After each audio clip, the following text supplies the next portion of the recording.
โดยสบายดีทางคณะกรรมการและแขกผู้มีเกียรติทุกท่านร้านซื้อนักธิดาแก้วหาบงอายุ 12 ปี มาจากโรงเรียนม.ต.เมืองสุขุมาแขวงจำปาสักวันนี้ร้านสิมาลำสีพันดอนซื้อว่าลำเที่ยวสีพันดอนขอเชิญทุกท่านรับชมและรับฟังได้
นี่แหละลูกไผ่โคศก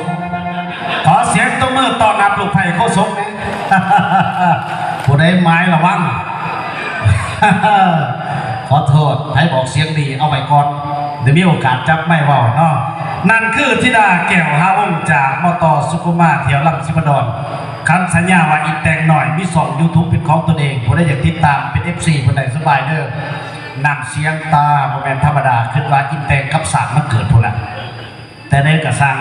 ทุกท่านที่ฟังคือโฆษกบริบบ่ฮู้เนาะเอาหลังจากจบรายการนี้ไปในรายการนี้สิได้เสื้อศิลปิน